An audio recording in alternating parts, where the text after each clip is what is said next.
Alors, je ne sais pas si tu es au courant, mais il y a 2 semaines, Russell M. Nelson, qui était le prophète de l'Église de Jésus-Christ des Saints des Derniers Jours, est décédé. Et du coup, un nouveau prophète a été appelé, qui s'appelle Dallin H. Oaks, avec ses 2 conseillers. Et du coup, je ne sais pas si tu l'as déjà vu, mais à l'Église de Jésus-Christ des Saints des Derniers Jours, il y a 15 apôtres qui sont aussi prophètes, voyants et révélateurs. Mais il y a 3 apôtres qui dirigent l'Église, qui sont la première présidence, et 12 apôtres qui sont les apôtres. Mais du coup, ça mène le total à 15 personnes. Et ma question, c'est, est-ce que tu savais que dans la Bible aussi, il y avait 15 apôtres? Alors, je vais te montrer, si tu ne sais pas, je vais te montrer où est-ce que tu peux trouver les 15. Alors, j'imagine que tu connais déjà les 12. En fait, ils sont déjà marqués dans Acte 1, verset 13. Là, il en manque juste un 1. C'est Judas qui s'est suicidé quand il s'est rendu compte qu'il avait trahi le Christ et que Jésus-Christ voilà, allait être condamné. Il s'est suicidé. Mais donc, dans Acte 1, le verset 24 à 26, il y a plusieurs personnes qui sont présentées pour remplacer Judas. Et donc, le 26, on voit que que Matthias est tiré au sort. Il est associé aux 11 apôtres. Donc là, euh, on retourne à 12, pardon.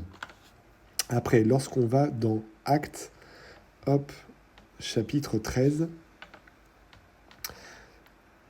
hop, au verset 2 et 3, on lit que en fait, pendant qu'ils servaient le Seigneur dans leur ministère et qu'ils jeûnaient, le Saint-Esprit dit « Mettez-moi à part Barnabas et Saul pour l'œuvre à laquelle je les ai appelés. » Et donc, en fait, Barnabas et Saul sont appelés apôtres à ce moment-là, donc ce qui nous fait 14.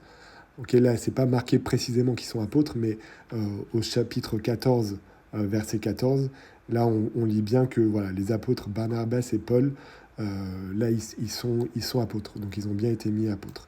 Et le dernier apôtre se trouve dans Galates 1.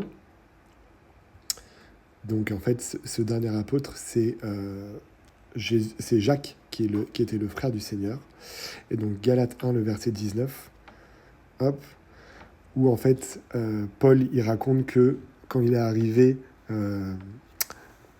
à Jérusalem, il n'a vu aucun des apôtres, si ce n'est Jacques, le frère du Seigneur.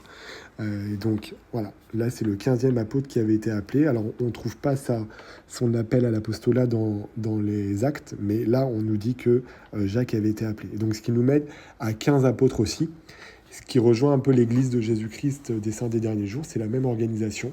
La présidence à l'époque de Pierre, c'était Pierre, Jacques et Jean. C'était cette présidence-là que Jésus avait régulièrement emmené avec lui dans des moments un peu spéciaux, parce qu'il les avait formés à diriger son Église. Et une fois que Pierre, Jacques et Jean, une fois que le Christ est remonté au ciel, Pierre, Jacques et Jean ont pris la direction de l'Église et il y a eu 12 apôtres qui ont été nommés pour continuer le rôle des 12 apôtres. Donc ce qui nous met le nombre à 15 apôtres.